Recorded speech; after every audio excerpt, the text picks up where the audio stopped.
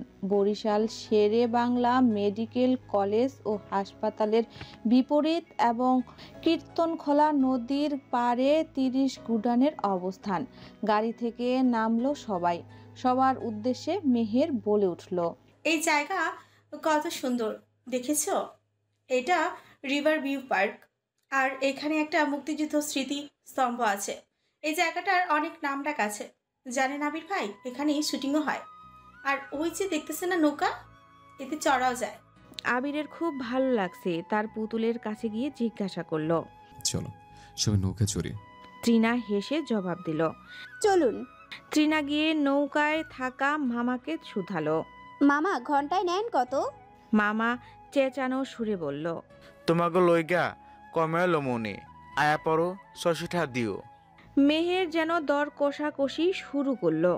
আরে মামা কন কি, 500 টাকা না ভাড়া? 500ই রাখবো অনেক। সবাই মেহেরের বরিশালের ভাষা দর কষাকষি দেখে খিলখিল করে হেসে উঠল। সমঝোতা হয়ে ভাড়া ধরল মাঝি 550 টাকা। সবাই উঠে বসলো নৌকার পাটাতনে। শুরু হলো নদী বিলাসের পালা। 30 বিঘা জুড়ে এই নদীর পার নিয়ে গড়ে উঠেছে 30 গুডাউন। অন্যান্য সৌন্দর্যে ঘেরা এই জায়গা নৌকায় বসে উপভোগ করে যাচ্ছে সবাই। নৌকা ভ্রমণ শেষ হলে বাসার উদ্দেশ্যে বেরিয়ে গেল সবাই। সন্ধ্যা নামার আগেই বাসায় ফিরে সবাই। আপনাকে কিছু বলার ছিল সানি ভাই। রেলিংয়ে দাঁড়িয়ে থাকা সানির নিকট এসে তুলি বলল কথাখানা। সানি বাঁক ফিরে চাইল। হালকা ভ্রু কুঁচকে ইশারায় বলতে বলল, কি বলবে বলো? আপনাকে আমার ভালো লাগে সানি ভাই, আমি আপনাকে ভালোবাসি। তুলির কথা শুনে চোখ বড় বড় করে চাইল সানি। কাট কাট গলায় তুলিকে শুধালো, আজ প্রথমবার বলছো তাই মাফ করে দিলাম, কিন্তু দ্বিতীয়বার যেদিন বলবা সেই দিন তোমার কইলজাটারে টাইন্না বাইর কইরা ওজন করুম। তুলি সানির কথা শুনে ফ্যাল ফ্যাল করে তাকিয়ে রইল। আমি সত্যি পছন্দ করি আপনাকে। সানি এবার রেগে গিয়ে বলল, এই মেয়ে তোমার সাহস তো কম না?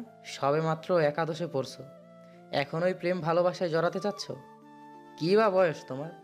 বয়সন্ধির সময়টাতেই এমনটা হয় তুলি। এইসব বাদ দাও, যাও এখান থেকে এখন। তৃণা দেখলে ব্যাপারটা ভালো হবে না। তুলির রাগে চোখ লাল হয়ে গেল। চেঁচিয়ে বলে উঠল, কি করবে তৃণা? হ্যাঁ, ওকে ভয় পাই কে? তুলি সানির বুকে ধাক্কা দিয়ে কথাগুলো বলতে লাগলো। সানি এবার নিজেকে কন্ট্রোল করতে পারল না, বলেই ফেললো এক নাগাড়ি, তোমার যে বইন কঠিন পদার্থ। বিয়ের পর পান থেকে চুন খসলেই আমার নামে মামলা দিবে। বছরের 6 মাস আমার কাটবে জেলখানায়, বাকি 6 মাস কাটবে তৃণার জুতোর বাড়ি খেয়ে। কাজের কাজ কিচ্ছু হবে না। আমি চাই না তুমি আমার সাথে জড়াও। তুলি বিকট সুরে হাসতে লাগলো। তুড়ি বাজিয়ে সানির দৃষ্টি আকর্ষণ করলো। মিস্টার সানি, প্রেম আপনি করবেন, সাথে সাথে বিয়েও করবেন, আর রইল জেল খাটার কথা। সংসারে জেল খাটবেন আপনি আজীবন, তাও আমার সাথে। তুলির কথা শুনে সানির চোখ কপালে উঠে গেল। সানি কিছু বলার আগেই চলে গেল তুলি। সানি অবাক দৃষ্টিতে চেয়ে রইল তুলির যাওয়ার পানে। একে একে চলে গেল মেহেদি অনুষ্ঠান, গায়ে হলুদের অনুষ্ঠান। আসন্ন হলো বিয়ের দিন। আজ মেহেরের বিয়ে। কিছুদিন বাদেই বিয়েটা সম্পূর্ণ হলো মেহেরের। মেহেরের বিদায় পর্ব চলছে। ইতিমধ্যে মেহেরকে তার বাবা কুটুম বাড়ির মানুষদের হাতে তুলে দিয়েছে। আধার নামার সাথে সাথে মেহেরের পরিবারের মন খারাপের আধার নেমে আসলো বাড়ি জুড়ে। ট্রিনার সাথে শেহজাদ সামলে নিলেন মেহেরের মাকে। সকালে মেহেরের বাবাকে বিদায় দিয়ে ট্রিনারা বেরিয়ে পড়ল ঢাকার উদ্দেশ্যে। বিকাল নাগাদ ফিরল ঢাকায়। একে একে সবাই ড্রপ করে আবির চলে গেল উত্তরায়। ভার্সিটির শহীদ মিনারে বসে আছে ট্রিনা। ফোনে মেহেরের নাম্বার ডায়াল করে। অপেক্ষায় রইল কলটা রিসিভ হওয়ার অবধি। ওপাশ থেকে মেহেরের কণ্ঠ ভেসে আসলো। তিনু বল। ট্রিনা হাসি হাসি কণ্ঠে বলে উঠল, শ্বশুরবাড়ি গিয়ে উঠে থাকলে হবে? এখন তো স্বামীরে বল ভার্সিটিতেও আসতে হবে। মেহের মৃদু হেসে বলল, একেবারে জামাইরে নিয়ে একেবারে পার্মানেন্ট হব সাবারে। এভাবেই কথা বলতে বলতে কেটে গেল কিছু সময়। ট্রিনার কথা বলা শেষ হতে না হতেই মাস্টিফের আগমন। ট্রিনা, সানোয়ার ভাই তোমার সাথে একটু দেখা করতে চায়। মাসিফের কথায় ট্রিনা তাকালো। হাতে থাকা ক্যানটা পাশে রেখে ট্রিনা বলল, ঠিক আছে, আমার সময় হলে দেখা করে নিব। এখন আমায় বিরক্ত না করে চলে যান। আমি তো মনে করেছিলাম তুমি আসবে না, তা দেখেছি এসেই পড়েছ। যাক, তোমায় আমি এই কথাটাই বলতে ডেকেছি যে শেষবারের মতো বলছি, আমার দলের হয়ে কাজ করো। কথাটা বলেই সানোয়ার সিগারেটে শেষ টান দিল। ট্রিনা বাহুতে হাত গুজে জবাব দিল, আর কিছু? সানোয়ার হাসতে লাগলো বিকট সুরে। চাবিকাঠি যদি থাকে পথ পরিবর্তন করতে সময় লাগবে না ট্রিনা। তুই এমনিতেই আমার হয়ে কাজ করবি, না করতে চাইলেও বাধ্য হবি। সানোয়ার ভাই, আমি আপনাকে যথেষ্ট সম্মান করি, তাই বলছি আমায় আমার মতো কাজ করতে দিন। এভাবে হুমকি দিয়ে লাভ নেই। আমি আমার জায়গা থেকে এক চুল নড়ব না। ট্রিনা এক দ্বন্দ্ব দাঁড়ালো না, অগ্রসর হলো বাড়িমুখী। তবে কি হতে চলছে ট্রিনার সাথে? তাহলে কি মোড় ঘুরবে ট্রিনার জীবনে? হয় মাশরিফ, ভিডিওটা ক্লিক করতো। শেষবারের মতো কমরেড ট্রিনার রাজনৈতিক আলোচনাটা দেখি একটু মনটাকে জুড়াই। ভিডিওটা দেখতে দেখতে সানোয়ার বলতে লাগলো, জানিস তো মাশরিফ, পিপিলিকার পাখা গজায় মরিবার তরে, এই লাইনের পিপিলিকাটা কে কে কত? মাশরিফ শয়তানি হাসি দিয়ে বলল, কেন ভাই, এটা তো এমনিই বোঝা যায় ট্রিনা। মোবাইলটাকে ছুঁড়ে মারলো মাশরিফের দিকে। মাশরিফ তার সুকৌশল হাতের চালানে ধরে ফেললো মোবাইলটা। সানোয়ার সিগারেট মুখে নিয়ে লাইটার দিয়ে জ্বালিয়ে নিল। সিগারেটের টান দিয়ে মুখ হতে ধোঁয়া নির্গত করলো। যা মাসি, ভিডিওটা চালান করে দে, আজকের মধ্যেই যেন কাজটা হইয়া যায়। জি বস, পাক্কা কাজ হয়ে যাবে। রাত 8:20। আহমেদ ভিলার সদস্যরা গল্প গুজব করছে বিভিন্ন বিষয় নিয়ে। হঠাৎ শফিউল আহমেদের ফোনে কল বেজে ওঠে। আননোন নাম্বার দেখে কলটা রিসিভ করলেন না শফিউল আহমেদ। পরপর 3 বার কল আসতেই শফিউল আহমেদ বিরক্ত হয়ে বারান্দায় গিয়ে কলটা রিসিভ করলেন। হ্যালো, কে? আপনার শুভাকাঙ্ক্ষী। শফিউল আহমেদ ইতস্তত বোধ করলেন। কি চাই? আপনাকে একটা খবর দিতে ফোন করা। আপনার দ্বিতীয় কন্যা যে রাজনৈতিক কমরেড, আপনি তা জানেন? এই কথাখানা শোনা মাত্রই শফিউল আহমেদের কপাল ঘামতে শুরু করেছে। পুতুলের মতো নরম মেয়ে, সে করবে রাজনীতি?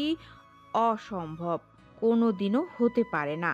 শফিউল আহমেদ জবাব দিলেন, আপনার কাছে কি প্রমাণ আছে? আমায় আপনার কথার সত্যতা দেখান। শফিউল আহমেদ, আমি প্রমাণ ছাড়া কোনো কথা বলি না।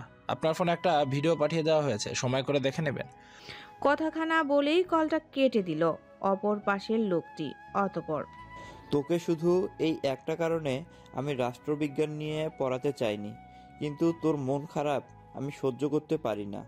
চাওয়া পাওয়ার ত্রুটি যেন না হয়, তাই তোর মুখের দিকে তাকিয়ে তোকে এই সাবজেক্টে পড়তে দিয়েছি। তুই আমায় কথা দিয়েছিলি তুই এসবের কিছুতেই জড়াবি না। আমি জানতাম তোর রাজনীতিতে ইন্টারেস্ট আছে, তাই তোকে বারবার আমি সাবধান করেছি। তোকে কি আমি বড় করেছি রাজনীতিতে যোগ দেওয়ার জন্য? বল ট্রিনা, বল। শফিউল আহমেদের বাস খাই গলায় কেঁপে উঠল আহমেদ ভিলা। ট্রিনা কান্নারত কণ্ঠে বলতে গিয়েও আটকে যাচ্ছিল বারবার শফিউল আহমেদের কথার কাছে। এখন আমার বুঝতে বাকি নেই তুই কেন হলে থাকতি, বিভিন্ন কথা বলে এদিক সেদিক যেতি। ছি, আমার লজ্জা লাগছে এই ভেবে তুই আমার মেয়ে, যে কিনা পরিবারকে না জানিয়ে কমরেড পদে কাজ করে যাচ্ছে।